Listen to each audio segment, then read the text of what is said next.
zoo opened in 1928, so we're 85. And the Detroit Zoo was the first zoo to have barless exhibits. So when you come to our zoo, you're not looking at animals through bars, through barriers, well, unless it's necessary, for example, the lions. But even with the lions, they have that large plexiglass wall, and they have heating rocks near the wall, so that encourages them in cooler weather to hang out on those rocks so you can see them close up. We have a history of conservation and animal welfare. We're known for our rescues. So the zoo has a rich history of a focus on conservation and animal welfare. We get 1.3 million visitors a year. We've had over 1 million visitors for the past 8 years, and it's only going to grow because we are going to build an amazing conservation center for penguins. We've already broken ground on that. The Polk Penguin Conservation Center will be the largest and most ambitious project we've ever undertaken, and this will bring visitors from all over the world. Well, we have many popular exhibits at the zoo. I would say our most popular would be the Arctic Ring of Life, where the polar bears live, and also Arctic fox, seals. It's popular for the Polar Passage, which is a 70-foot long, clear underwater tunnel where guests can walk through and see polar bears swimming and seals swimming, and it's very popular, and it gets very loud in there when there are a bunch of kids in there because they just go nuts.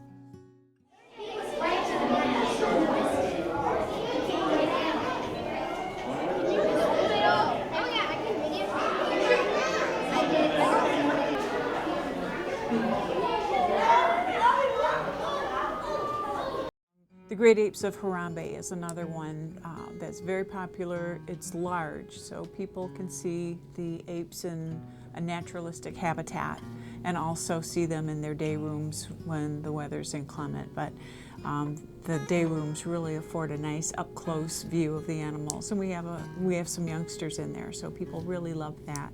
The Australian Outback Adventure is also a lot of fun. You can walk right through the kangaroo habitat, just like you would in the Australian Outback, and just walk through their yard on a path, but they're free to roam about and hop about at will, so you might be walking along a path and one could hop right in front of you. We have a camel calf called Humphrey.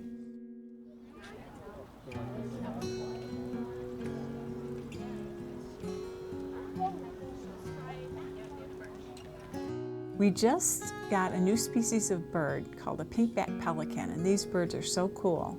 We have 8 of them, and they're near the zebras, so people should definitely check them out.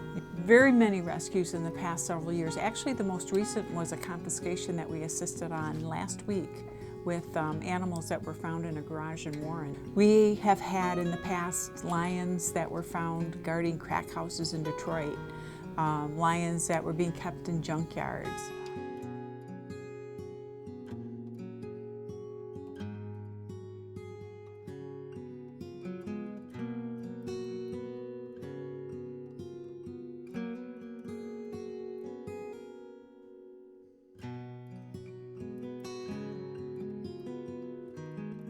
We have some really fun 21 and older events that we've recently been including more of. For example, we have Zoo Brew, big event in the fall, and now we have one in the spring because the event is so popular it sells out.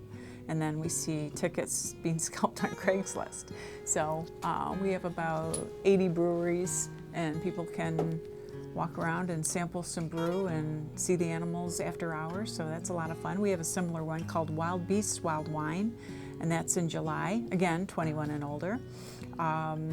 We have a couple of events in July and August. They're called Summer Zoomance, and it's an opportunity for people who normally might not come to the zoo. Maybe they don't have kids yet, or their kids are grown and out of the house and they don't really think of coming to the zoo. So this is an opportunity to sort of rekindle their love of the zoo and enjoy the zoo after hours with no kids. Again, 21 and older, you can grab a cocktail, stroll around, so it's a lot of fun. What's your favorite animal at the zoo? The gorillas. Monkeys. The polar bears. The gorillas. The otters. What's your favorite animal at the zoo?